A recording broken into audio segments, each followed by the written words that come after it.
여러분, 만 6주 만에 다시 빌립보서로 돌아오게 되었습니다. 빌립보서의 시작은 사도 바울이 빌립보 교회와의 특별한 감사와 사랑과 기쁨의 관계를 그가 기억하면서 빌립보 교인들을 위하여 축복하고 감사 기도하는 장면으로 시작이 되어지죠.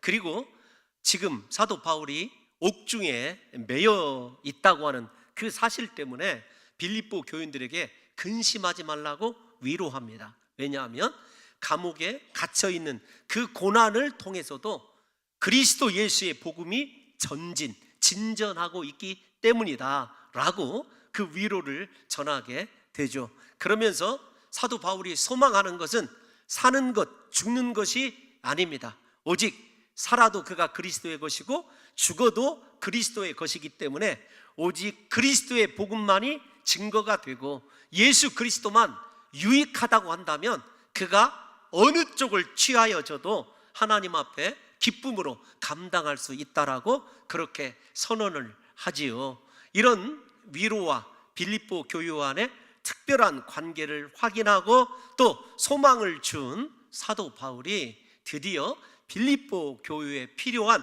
교훈의 말씀을 주기 시작합니다. 첫 번째 교훈이 빌립보서 1장 27절에서 30절까지예요.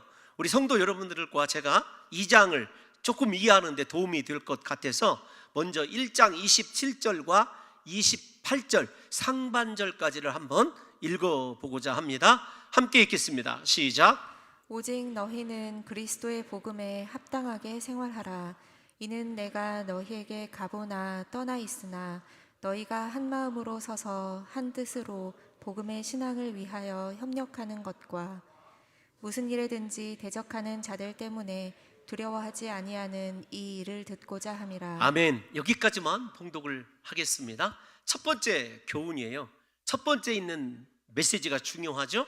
복음에 합당하게 생활하라. 이 말씀은 군대 용어다 이렇게 말씀을 드렸어요. 빌립보라고 하는 도시의 형성 과정과 무관하지 않다 이렇게 말씀을 드렸습니다. 헬라의 알렉산더 대제만저도 포기했던 야만이라고 불렸던 도시가 빌립보 아닙니까? 로마의 여러 황제들도 빌립보를 잘 다스리게 되면 아시아와 유럽을 잇는 교두부가 안정하게 되고 세계를 통치하는데 도움이 될 것 같은데 언제나 빌립보에 살아가는 야만성이 문제가 되었던 거예요. 두 개의 제국이 바뀜에도 빌립보 사람들의 본질적인 성향이 바뀌지 않았다는 것을 우리가 생각해 봐야 됩니다. 그러한 가운데 로마의 황제가 특단의 조치를 누리게 되죠. 여러분, 왜 로마의 황제의 이름을 구체적으로 설명하지 않은지는 특정되지 않아서이기도 하지만 시대적 차이 때문에 그렇습니다. 어떻게 이 특단의 조치를 취하는가 하면은 로마의 퇴역 장병들을 빌립보로 이주를 시킵니다. 이주를 시킬 때 그들에게 시민권을 주기도 하고 또 로마 사람들이 누릴 수 있는 모든 특권을 그들에게 주고 또 실제적으로 막대한 자금을 투자를 해서 작은 로마처럼 로마가 가지고 있는 모든 문화시설들, 스포츠 시설들, 즐길 만한 모든 것들을 빌립보에 건축을 해줘요. 그리고 이 퇴역한 로마의 병사들이 그 빌립보에서 살아가는 삶의 태도를 원주민들에게 보여주게 합니다. 이 빌립보에 이주한 로마 병정들이 얼마나 일사불란하게 황제에 대한 다스림과 통치권에 대한 충성과 그 다음에 헌신을 하는지를 이 야만인들이 보게 하는 거예요. 근데 실제로 그 정책이 너무도 큰 효과를 거두게 됩니다. 그래서 빌립보 사람들이 그들과 동일하게 시민권을 나누어 받게 되고 로마의 시민권을 갖고 있는 것을 큰 자랑으로 여기게 되었어요. 시민권을 가졌으면 이제 그들에게 남아있는 것은 어떤 것입니까? 로마 사람답게 살아가는 것, 생활하는 것이 남아있게 되지 않았습니까? 이런 상황에서 이 빌립보에 있는 대다수가 이 로마 병정들이, 퇴역한 군사들이 살아가는 것, 절도 있는 삶, 그 다음에 명령 체계에 언제나 순종하고 복종하고 생명을 내걸고 자기들만의 어떤 로마 사람이라고 하는 프라이드를 지켜내는 그 삶을 바라보면서 그들에게도 변화의 바람이 불기 시작한 거예요. 그래서 빌립보 빌립보 도시가 유럽의 어느 도시 못지않게 나름대로 지성도 문화도 사회도 제대로 갖춘 도시로 급 변화되기 시작을 합니다. 이것을 빌립보 사람들이 다 알아요. 그래서 사도 바울이 이렇게 얘기합니다. 세상에 있다가 없어질 제국을 위해서도 사람들이 이렇게 충성을 하고 그들의 인생이 다른 사람들에게 인정받을 만한 사람으로 변화되는데, 영원한 하나님 나라의 시민으로 부름을 받고 복음을 받고 그리스도 예수의 구원의 은혜를 누리는 우리의 삶이 세상 사람들이 보기에 정말로 복음과 십자가의 은혜에 합당하다고 여겨지느냐를 질문하는 거예요. 우리 사랑하는 성도 여러분, 어떻습니까? 오늘날 기독교가 지탄을 받는 이유가 무엇 때문에 그러죠? 세상 사람들보다 훨씬 더 윤리적으로 도덕적으로 못 살아내기 때문이라는 것을 저와 여러분들이 다 이미 잘 알고 있습니다. 그걸 함께 생각해 보면 돼요. 그래서 오늘 또 우리 성도 여러분들과 제가 다른 교회, 다른 사람을 탓할 것이 아니라 내가 정말로 예수님의 십자가 구원의 은혜를 깨달은 대로 내 안에 역사하시는 예수 그리스도의 말씀대로 내 인생을 살아내고 있고 생활하고 있는지, 우리의 신앙이 실제적으로 삶에서 실천되어지고 나를 구원하신 예수님의 십자가 은혜가 열매로 맺어지는지를 이 빌립보서를 통해서 생각해 봐야 됩니다. 신앙은 입술의 고백이 전부가 아닙니다. 내 삶이 그리스도의 복음이어야 되고 내가 살아내는 삶의 변화된 모습이 세상 사람들에게 저 삶이 그리스도인의 삶이라고 하는 것이 입증이 되어져야 하죠. 그런 가운데서 사도 바울이 복음에 합당하게 생활하라라고 하는 이 말씀을 증거하고 확증하기 위해서 가장 많이 쓰는 단어가 어떤 단어냐면 같은 마음, 그 다음에 한 뜻을 품으라라고 하는 것이에요. 그러면서 오늘 본문에서 세상 사람들에게 이런 사람이 되어야 되지 않겠느냐라고 하는 것을 어떻게 이뤄낼 것이냐, 우리 내부에 있는 크리스찬들이, 예수 믿는 제자들이 어떻게 변화되어야 하는지를 오늘 본문에서 가르쳐 주는 거예요.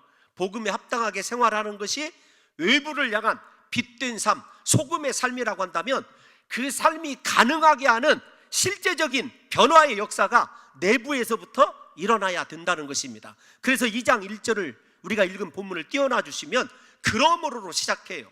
그래서 이 그러므로는 좁혀서 얘기하면 빌립보서 1장 27절에서 30절 말씀을 바탕으로 네 내부, 즉 빌립보 교회 내부에서 이런 변화가 있어야 우리 모두가 그리스도 예수의 복음에 합당한 삶을 살아내는 사람이라고 하는 것을 외부로 입증할 수 있다는 것이 사도 바울의 논지죠. 그러면 오늘 본문의 시작이 그러므로라고 하는 말씀으로 시작이 되어지는데, 1절에서 4절 우리가 봉독했지 않습니까? 이 말씀은 헬라어 원어로 보면 한 문장이에요. 한 문장, 4절까지가 한 문장입니다. 그런데 그 문장 안에서 1절만 보시게 되면 1절이 4개의 1등급 조건절로 이루어져 있어요. 1가정법으로 이루어져 있다는 것이죠. 참 설교 어렵게 합니다, 제가 봐도. 여러분, 우리가 우리 말에도 만일 무엇이 라면이라고 하는 가정법이 있어요. 영어에는 가정법이 1가정, 2가정, 3가정이 있죠.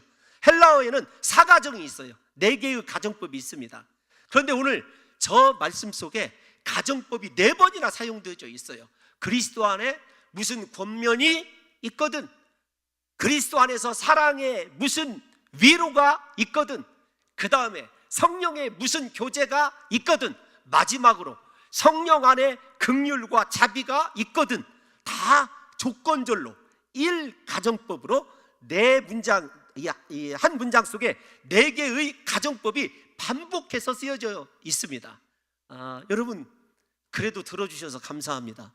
근데 중요한 건 어떤 것이냐면 헬라어에서 1가정을 우리가 이미 익히 잘 알고 있어요.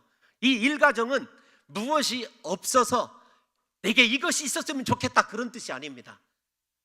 있다라는 것을 강조할 때 일가정이 쓰여져요. 예를 들어서 설명해 드리면 여러분들이 저를 기꺼이 용서할 수 있습니다.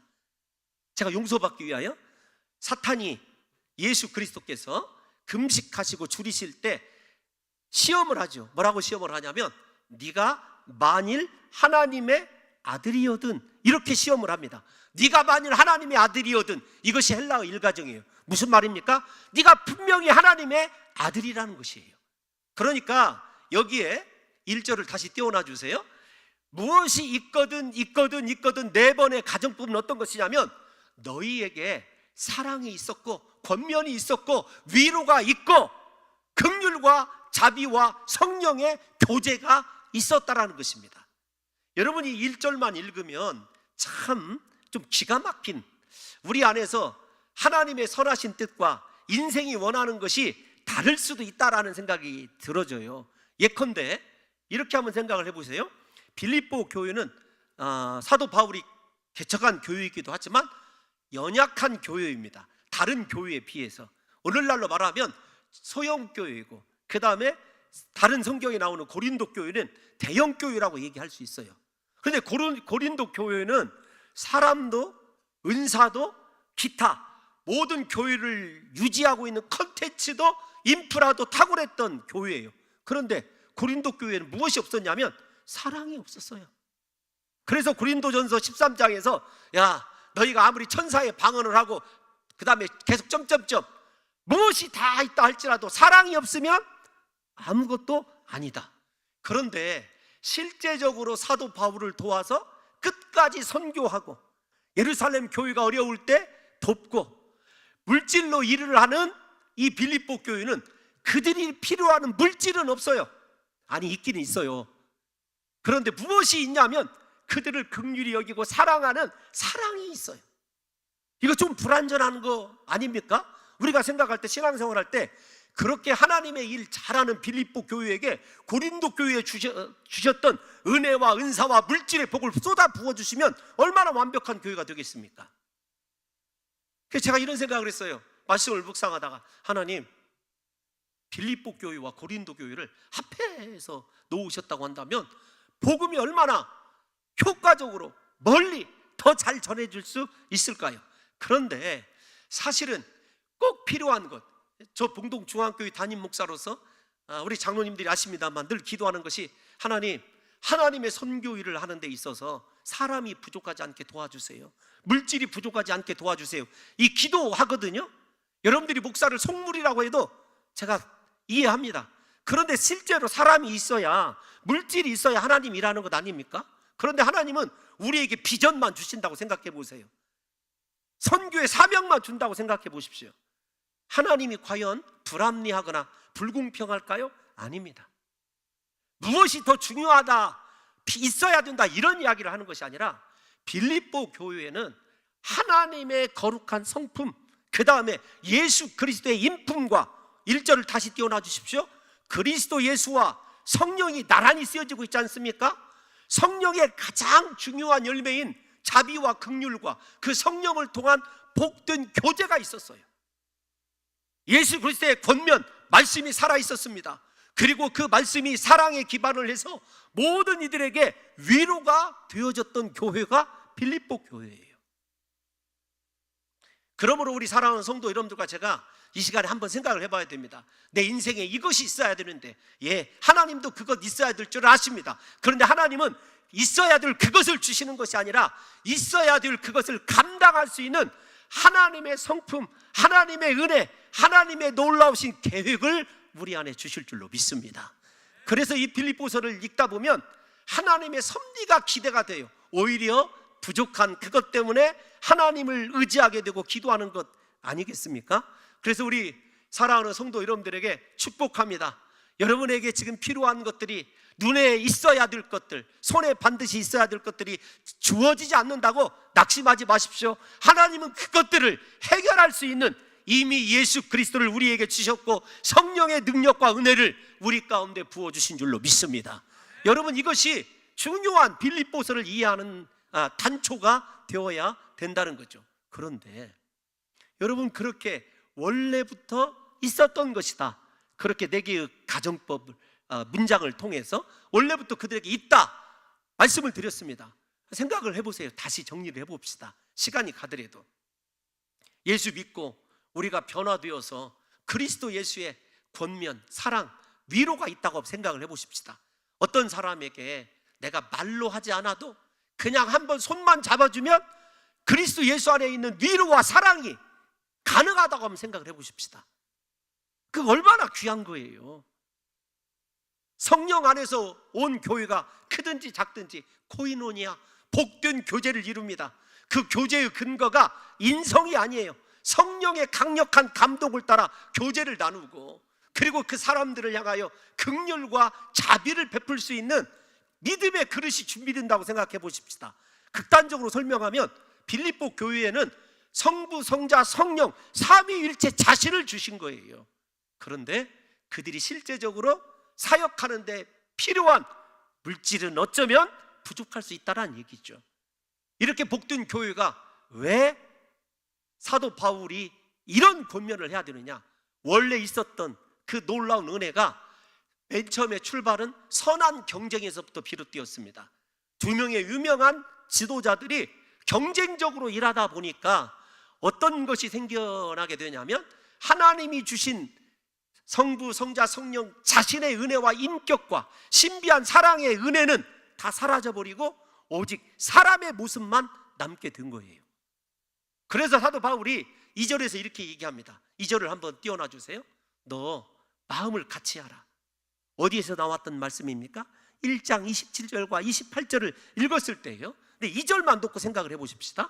마음을 같이 하여 같은 사랑을 가지고 뜻을 합하여 마음을 품어. 4번의 이 명사와 동사가 연거푸 등장을 하는데 마음과 마음이 2절을 감싸고 있어요.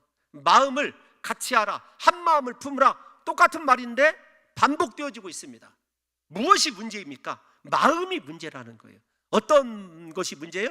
같은 마음, 한 마음 되지 못한 것이 너희의 문제라는 거예요. 무엇 때문에? 사역 때문에, 일 때문에.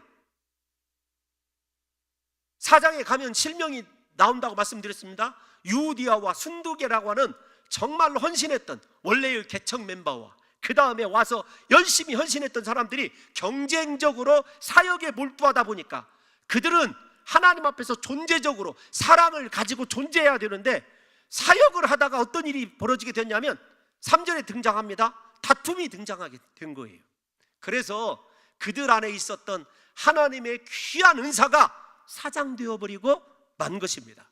그래서 2절에서 다시 2절을 띄워놔 주시면 너 마음을 같이 해라, 같은 사랑을 가져라. 여러분, 사랑이 같은 사랑 이렇게 얘기했을 때 우리가 잘 아는 대로 헬라어에는요 4개의 사랑이 있습니다.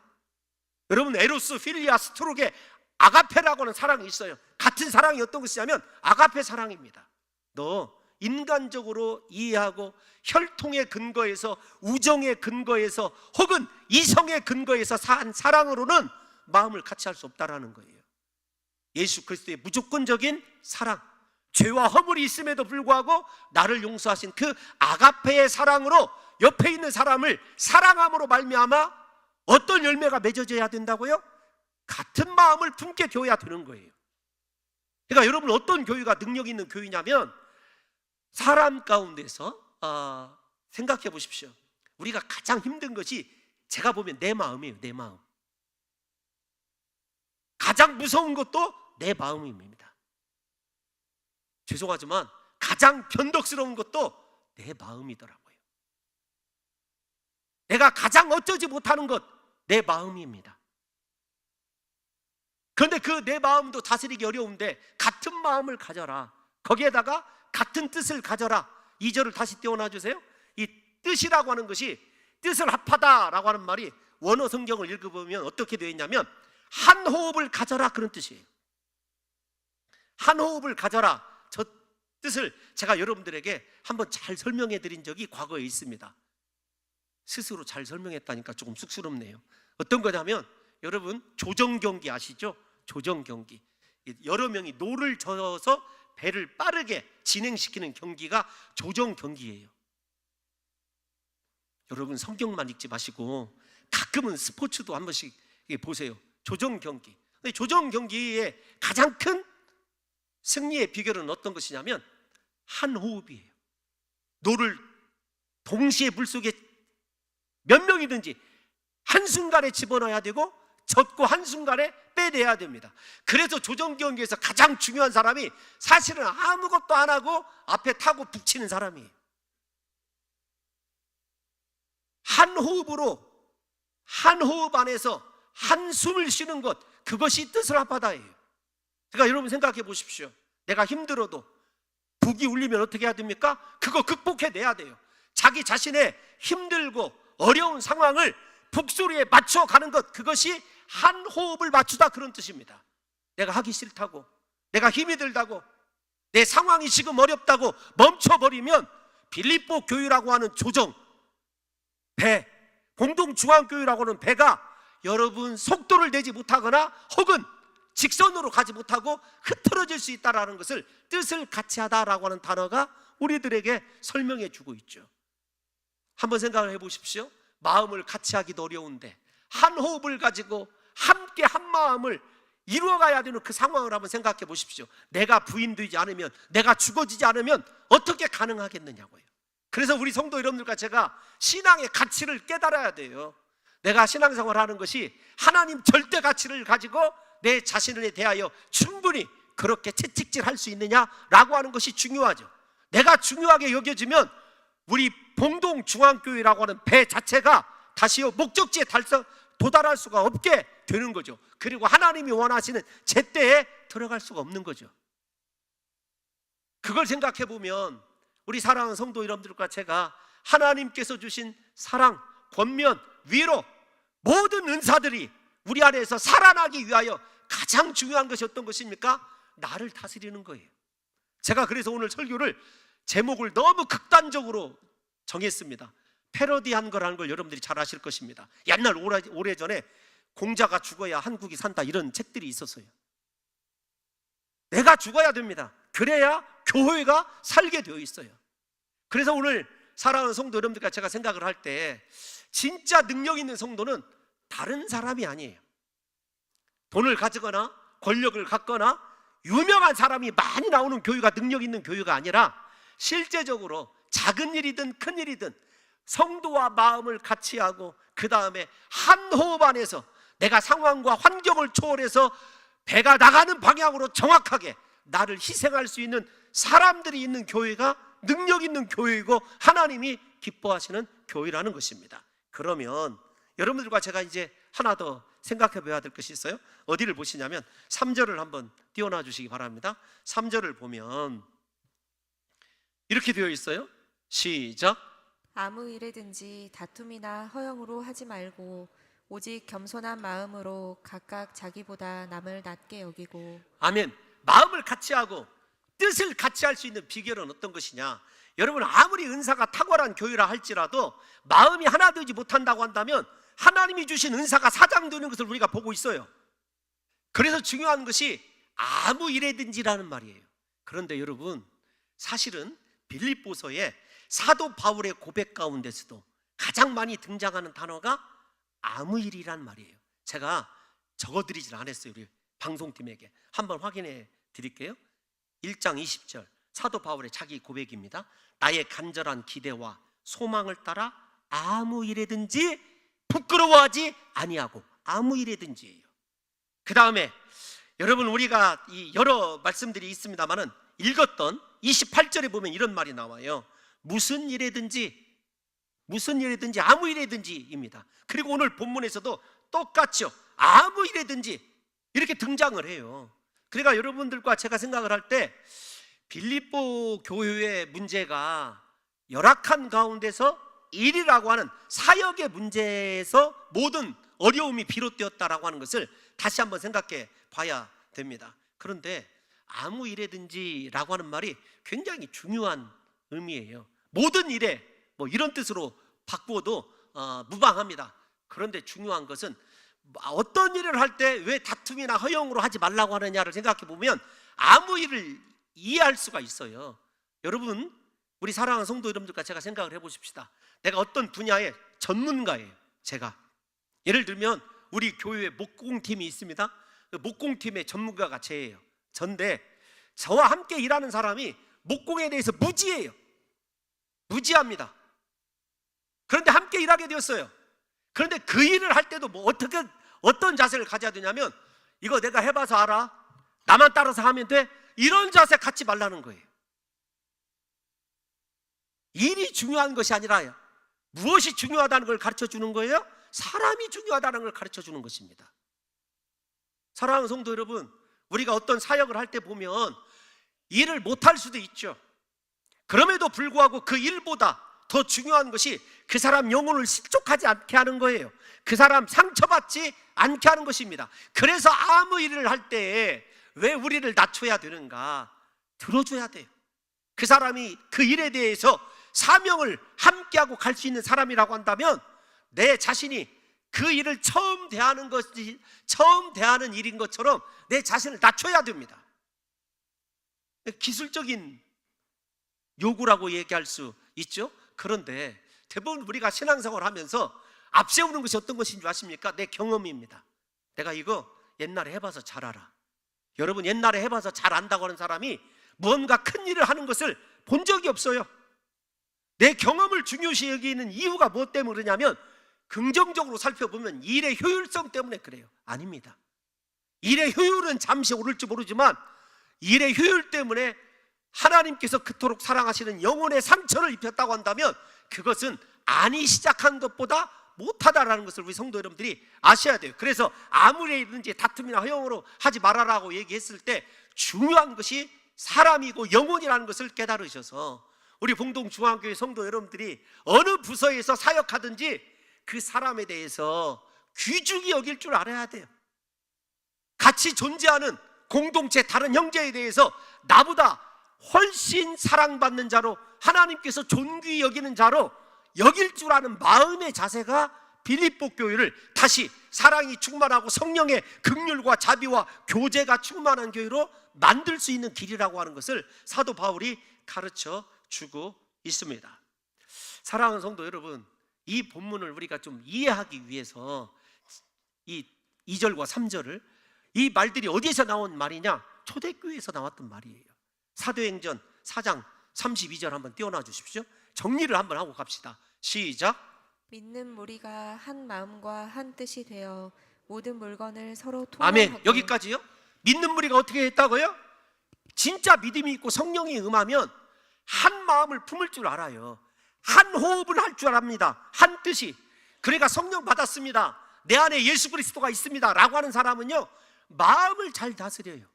그리고 뜻을 이룰 줄 알아요. 아무리 자기에게 힘들게 하는 사람을 붙여줘도 한 호흡 안에서 열심히 함께 노를 젓는 사람으로 만들 수 있는 사람이 능력자예요. 그런데 더 중요한 게 있어요. 33절로 건너가 봅시다. 33절을 보면 사도들이 큰 권능으로 주 예수의 부활을 증언하더라, 이렇게 되어 있습니다. 그러니까 여러분, 순서를 생각해 보세요. 사도들이 큰 권능으로 주 예수의 부활을 증거했더니 사람들이 한 마음과 한 뜻을 이루었습니까? 성도들이 한 마음과 한 뜻을 이루니까 사도들에게서 권능이 나타났습니까? 목사로서 책임을 전가하려는 말이 아닙니다. 제가 하도 여러 번 말씀을 드려서 죄송하기도 하지만, 이제 우리 나이에 40에 봉동중앙교회 부임을 했거든요. 부임을 해서 우리 전 장로님이 계셔야 되는데, 유일한 그 당시에 들었던 장로님이, 증인이 전 장로님이시잖아요. 제가 장로님들에게 이렇게 말씀을 드렸어요. 장로님, 당회만 하나가 되면은요, 저 잘할 수 있습니다.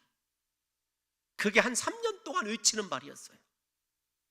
3년 동안 당회만 시작되면, 장로님들만 하나 되면 저 잘할 수 있습니다.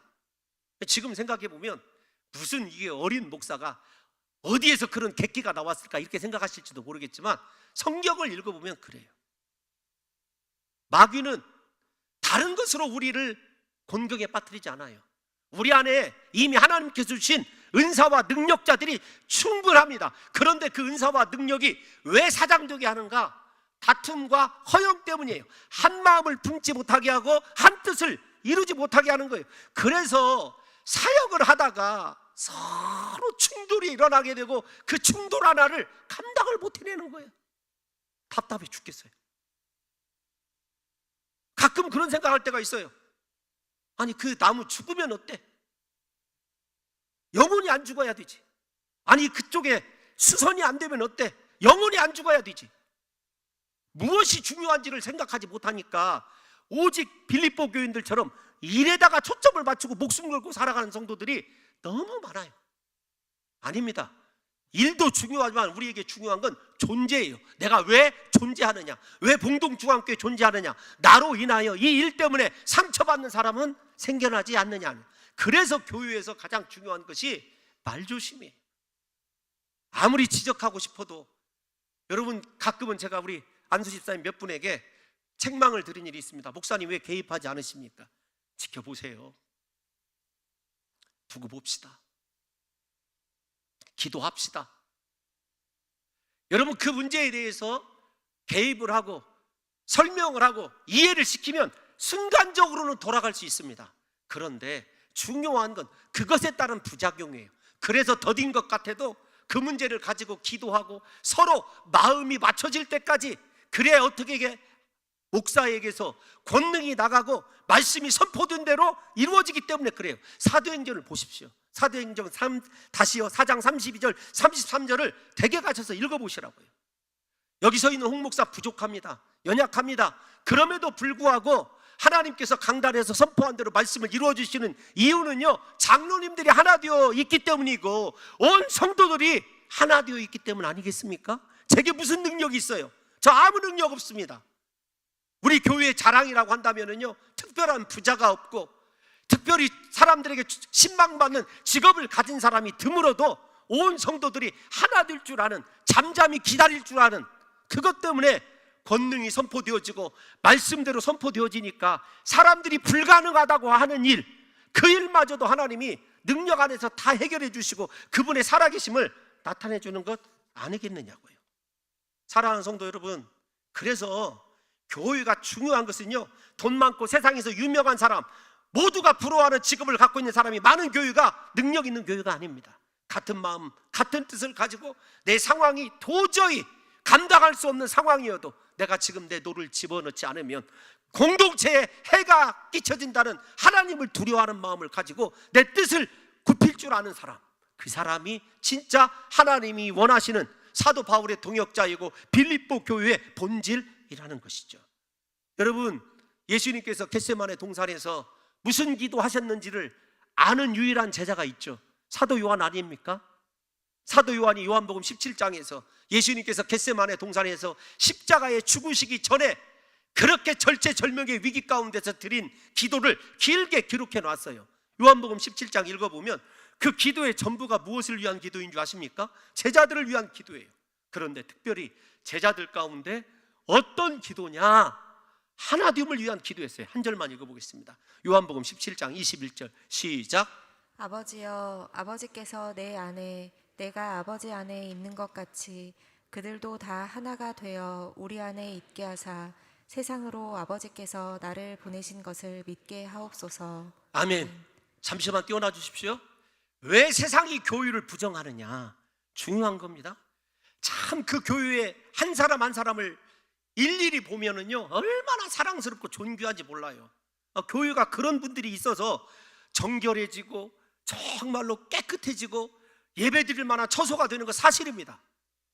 그런데 중요한 건 어떤 것이냐면, 그럼에도 불구하고 왜 세상 사람들이 교회를 부정하냐면 교회가 하나 되어 있지 않기 때문에 그래요.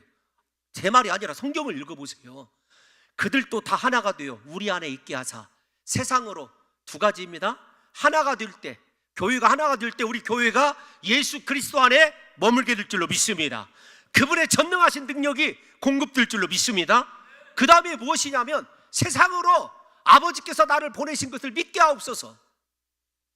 그 교회가 몇 명 모이느냐, 예산이 얼마냐, 주차장이 몇 대 들어가느냐, 그 교회에 어떤 컨텐츠가 있느냐 중요하지 않아요. 여러분, 오늘날 교회에서 시행하는 프로그램이 부족해서 세상 사람들이 교회를 손가락질할까요? 아닙니다. 교회의 진짜 전도의 능력, 교회의 교회됨은 하나됨을 통해서 이루어지는 것을 예수님께서 기도를 통해서 우리들에게 입증해 주셨습니다. 그래서 빌립보 교회를 보면 어떻게 하나 되지 못하게 하느냐? 싸우고 다투고 그 말이기도 하지만 중요한 건 그 싸움과 다툼의 시작이 사역에서 벌어진다는 거예요. 일 때문에. 그래서 아무 일이든지, 네가 설교를 하든지 네가 청소를 하든지 무엇을 하든지 절대로 다툼이 일어나게 하지 말라는 거예요. 다툼이라고 하는 헬라어가 여러분 무엇인 줄 아십니까? 번역을 해보면 이기적인 욕망, 천박한 이기주의예요. 사역을 하면서 왜 다툼이 생기느냐? 내면에, 제 말이 아닙니다. 성경을 보면 다툼 그 자체가 천박한 이기주의 때문에 그래요. 내가 옳다, 내 사역이 우선이다라고 하는 생각 때문에 그런 거라는 거죠. 결국 다툼의 시작은 자기를 드러나게 하며 자기를 높이지, 그리고 자기를 우선시하는 이기적인 욕구 때문이라는 거예요. 여러분, 허영은 어떻습니까? 허영이라고 하는 헬라어는 케노독시인이라고 하는 단어예요. 어떤 거냐면 공허한 생각, 알맹이가 없는 거칠애예요. 무슨 이 단어가 이렇게 거창하게 설명이 되어지냐면 이런 겁니다. 원래 허영의 첫 주인이 하와이거든요. 하나님의 영광을 내 영광으로 가르치는 거예요. 여러분, 왜 다른 사람에게 지적을 하고 왜 다른 사람을 가르치고 싶어라 할까요? 앞에서 제가 설명해 드렸습니다. 그분들에게 참아라, 이야기하지 말아라. 아무리 선한 이야기, 옳은 이야기를 할지라도 다툼과 갈등이 생긴다고 한다면 그거 마귀에게 잡혀 있는 것이고, 두 번째, 내가 그 일에 대해서 아무리 전문가라 할지라도 일을 가르치려고 하면은 허영심, 내가 이런 사람이야, 이것에 대해서는 내가 너보다 나라고 하는 생각이 자리 잡고 있다는 거예요. 사랑하는 성도 여러분들이요, 종합해 봅시다. 그러므로 교회가 무력하게 무너지는 이유가 외부의 문제, 환난과 핍박 때문입니까? 아닙니다. 내부의 분열 때문에 그래요. 내부에 다툼이 있으면 여러분 돌아봐야 돼요. 내 일이 아무리 선하다 할지라도 내가 지금 하나님의 도구로 쓰임받고 있는가, 마귀의 도구로 우리 교회에 원래부터 존재하고 있는 하나님의 은혜와 능력과 그리스도의 임재를 약화시키고 있는지를 영적인 분별력을 가지고 봐야 돼요. 사랑하는 성도 여러분, 허영심을 가지고 자기를 높이려고 하면 서로 간에 다툼이 일어날 수밖에 없는 것이에요. 그래서 우리가 필요한 것이 어떤 거냐면 그리스도 예수 안에 있는 권면이 사랑과 위로로 이어져야 돼요. 참 이상합니다. 목사가 기도하고 성도를 만나서 대화를 해보면요, 분명히 꾸지람인데 그분이 위로를 받아요. 은혜를 받을 때가 있더라고요. 그런데 그 흔치 않은 일이에요. 잘 아시잖아요. 집사님이 잘못했구만 이렇게 얘기하잖아요. 그러면 그 다음날 메시지가 옵니다. 목사님, 봉동에 교회 많이 있습니다. 네, 그럼 제가 친절하게 주소를 가르쳐줘요. 그래도 그 많은 교회 중에 이 교회가 낫더라. 그러면서 3절 후반부를 보면 이렇게 되어져 있죠. 오직 겸손한 마음으로 각각 자기보다 남을 낮게 여기고. 여러분, 여기 겸손한 마음으로라고 하는 헬라어는요, 좀 소개시켜 드리고 싶어요. 타페이노 프루시네라고 하는 합성어인데 어떤 거냐면 자기 자신을 무가치한 자로 여기다, 그런 뜻입니다. 원래 이 겸손이라고 하는 헬라어 단어가 그 시대에는요, 세상 사람들에게는요 가장 치명적인 욕이었어요. 이런 무가치한 놈, 이런 쓸데없는 놈이었어요. 여러분, 자녀들에게 혹시, 제가 그 일부 예배 때 소개를 해드렸습니다. 제가 하는 욕은 딱 두 가지라고. 여러분, 목사도 욕할 줄 알아요. 근데 두 가지 욕을 합니다. 이거 녹화되는데, 이거 영원히 박제되는데, 그래도 두 가지 욕을 한번 해보고 싶습니다. 이런 늙어 죽을 놈, 장수하다 돌아가실. 하나 욕은 이런 쓸데있는 놈. 자녀들이나 다른 우리 아이들에게 쓸데없다라는 말처럼 모욕적인 말이 어디가 있습니까? 그분을 지으시고 기대하시는 하나님에 대한 저주이거든요. 그런데도 불구하고 겸손은, 하나님, 내가 이렇게 무가치한 종입니다. 그리스도 예수 앞에서 나를 낮추고 또 낮추어요. 그 사람이 그 일에 대해서 부족하고 연약해도 그 사람이 성장할 때까지 내 안에 있는 사랑과 권면과 위로와 성령 안에 있는 거룩한 교제를 통하여 긍휼히 여기고 자비를 베푸는 그 마음이 있게 될 때 교회가, 하나님이 원하시는 온전한 교회가 나는 것 아니겠습니까? 성경을 읽어보시면 예수님께서 복음서를 읽어보면 제자들에게 여러 권면을 많이 하시죠. 그런데 제자들에게 얘들아, 이렇게 하면 사람을 많이 모을 수 있어? 너 배워야 한다. 두 번째, 설교를 이렇게 하면 잘할 수 있다. 배워라. 세 번째, 이렇게 하면 환자들을 치료할 수 있다. 배워라. 이렇게 이야기하신 적 있습니까? 한 번도 보지 못했어요. 그런데 딱 한 번, 너 이것 배워라. 이것 배우라고 하신 말씀이 딱 한 번 있어요. 마태복음 11장 29절 한번 다 같이 읽어보겠습니다. 시작. 나는 마음이 온유하고 겸손하니 나의 멍에를 메고 내게 배우라. 아멘. 나의 멍에를 메고 십자가 지고 배우라는 거예요. 겸손은 훈련이 되어야 됩니다. 그래서 진짜 겸손한 사람이 있는 곳에는요, 사랑이 회복이 되어요. 살맛이답니다. 세상에서 상처받고요, 위로받을 데가 없던 그 성도가 교회에 와서 사랑 안에서 겸손한 사람을 만나게 될 때 치유가 일어나고 회복이 되어지고 은혜로 함께 아름다운 교회를 만들어가는 것 아니겠습니까? 사실 우리 모두는요, 다 상처가 있어요. 그런데 교회에서마저 사역 때문에, 아무 일 때문에 상처를 주고받는 어리석은 일을 해서는 되겠느냐는 것이 사도 바울의 이야기 아니겠습니까? 부디 우리 사랑하는 성도 여러분들에게 다시 권면합니다. 모든 사람을 나보다 낮게 여기십시오. 높게 여기십시오. 존귀히 여기십시오. 그 사람을 하나님이 마지막 심판대에서 높여주시고 더 나은 면류관으로 씌워주시는 하나님의 축복이 예비되어 있음을 믿으시고, 우리 온 봉동중앙교회 성도들이 그렇게 우리 스스로를 낮게 여기는, 아니 낮아지게 여기고 다른 사람을 나보다 높게 여기는 귀한 역사가 일어나시기를 예수님의 이름으로 축원합니다. 마지막 4절이 어떤 말씀이죠? 1분만 하겠습니다. 각각 자기 일을 돌볼 뿐더러 이렇게 되어 있어요. 원어를 해석하면 이렇게 되어 있습니다. 저마다 제 실속만 차지하려 하지 말고, 그런 뜻이에요. 앞에서 말씀드린 다툼의 언어와 똑같아요. 이기적인 마음 갖지 말라는 거예요. 이타적인 마음을 가지라는 겁니다. 그런데 여러분, 우리가 아무 일이 많이 등장한다고 얘기했지 않습니까? 그 일을 행할 때 이기적인 마음으로 행하지 말라는 거예요. 내 우선으로 행하지 말라는 것입니다.